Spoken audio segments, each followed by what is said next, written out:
ஏடா ஒரு பொண்ணுக்கு அவள் எப்படி ட்ரெஸ் பண்ணுவான்னு அவளுக்கு தெரியும்டா. நீங்கள் வந்து அவளுக்கு கிளாஸ் எடுக்கணும்ட்டு அவசியம் இல்லை. ஒரு பொண்ணுக்கு தெரியும் என்ன ட்ரெஸ் போட்டு எங்கே போகணுன்ட்டு அவளுக்கு தெரியும். அவள் அதை பார்த்துப்பா. நீங்கள் அங்கே போயிட்டு நீ இந்த ட்ரெஸ் தான் போகணும் அந்த ட்ரெஸ் தான் போகணும்னு நீங்கள் அவளுக்கு அட்வைஸ் பண்ணிட்டு இருக்காதீங்க. கரெக்டாக இல்லாத ஒருத்தன் கூட லைஃப் லாங் இருக்க முடியாது. ஒருத்தனோ ஒருத்தி கூடயோ கரெக்டாக இல்லாத ஒருத்தன் கூட லைஃப் லாங் இருக்க முடியாது.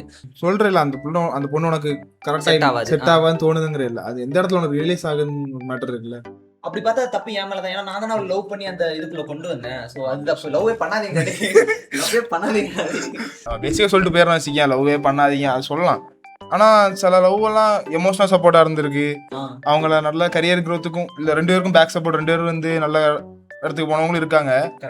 சாப்பிட்ற வரைக்கும் வந்தவொடனே சாப்பிட விடாம வெளியே அனுப்பி விட்டா நம்ம ரிலேஷன்ஷிப்ல போலான்னு சொல்லிட்டு போட்டோம், கேட்ல அடிச்சு அனுப்பிட்டாங்க. ஓகே, முடிஞ்சு போச்சு. வெளியே போடா, உனக்கு அளவுலே கிடையாது, வெளியே போடா. இது நீ ஒரு பொண்ணை லவ் பண்ற, பிரேக்கப் ஆயிடுது, அவ ஃப்ரெண்டா இருக்கலாம்னு சொல்றா, நீயும் சரி ஒத்துக்கிற, அதுக்கப்புறம் ஃப்ரெண்ட்லியா மெயின்டைன் பண்ணுவியா? ஒரு ஸ்பேஸுக்குள்ள அவங்க இருக்கிற சேம் ரூம் நம்ம இருக்குனாலே கஷ்டம். அப்புறம் தான் ஃப்ரெண்டா பாக்குறதுங்கிறது. பட் மற்றவங்க மாதிரி கம்ப்ளீட்டா 20s என்ஜாய் பண்றோமா அப்படின்னு கேட்டா அது கேள்விக்குறி தான். கம்ப்ளீட்டா என்ஜாய் பண்ணல, பட் அதுக்காக என்ஜாய்மெண்ட் இல்லாமலே இல்லை. என்ஜாய்மெண்ட் இருக்கு, அதே சமயம் ஃபியூச்சருக்கான ப்ரிப்பரேஷனும் ஒரு பக்கம் போயிட்டு தான் இருக்கு. அதுவே 1 லட்ச ரூபான்ட்டாங்க அப்படின்னா அதெல்லாம் ஒரு பெரிய அமௌண்ட்டாக தான் சீரியஸாக இருக்கும். 1 லட்ச ரூபான்றப்போ இப்போ என்ன 60 ரூபா டிக்கெட் வாங்கிட்டு படத்துக்கு போனால் அடுத்து ஒரு 200 ரூபா டிக்கெட் வாங்கிட்டு படத்துக்கு போகலாம், ஐமேக்ஸில் போய் படம் பார்க்கலாம். ஜென்யூனாக அவங்க மேலே ஓகே அவங்க நம்ம லைஃபு கரெக்டாக இருக்கும்னு நினச்சி லவ்வில் விடுறாங்களா, இல்லை அவங்க பார்க்கும்போது அது கிடைக்கிற அந்த ஒரு அட்ராக்ஷன், ஃபிசிக்கல் அட்ராக்ஷன் இருக்குல்ல, அதில் தான் லவ்வில் விடுறாங்களா? இப்போ இருக்கலாம், மேபி லவ்ஸ் இருக்கு, எக்ஸிஸ்டிங்ல இருக்கு, ஆனால் அழிஞ்சிக்கிட்டு ரொம்ப ரீசெண்டாக அந்த ஜென்சி அந்த மாதிரிலாம் பார்த்தோன்னா லைக் நம்ம சொல்லிட முடியாது இவங்க வந்து சும்மா நம்ம ஜென்சி கிடையாது. நம்ம ஜென்சியா தெரியல அதெல்லாம்.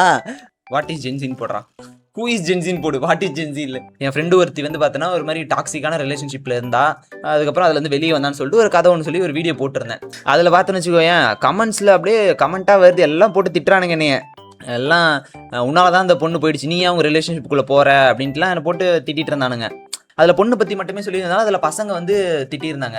இதுவே இப்போ ஒரு பையன் வந்து அதே மாதிரி ஒரு பொண்ணுக்கிட்ட பயங்கர டாக்ஸிக்கான ரிலேஷன்ஷிப்பில் மாட்டியிருக்கான் அப்படின்னா அவனுமே அந்த பொண்ணை விட்டு போகிறது தான் நல்லது.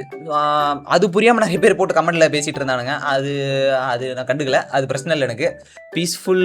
பீஸ் வேணுன்ற இது இருக்குது, பட் இப்போதைக்கு பீஸ் இல்லை.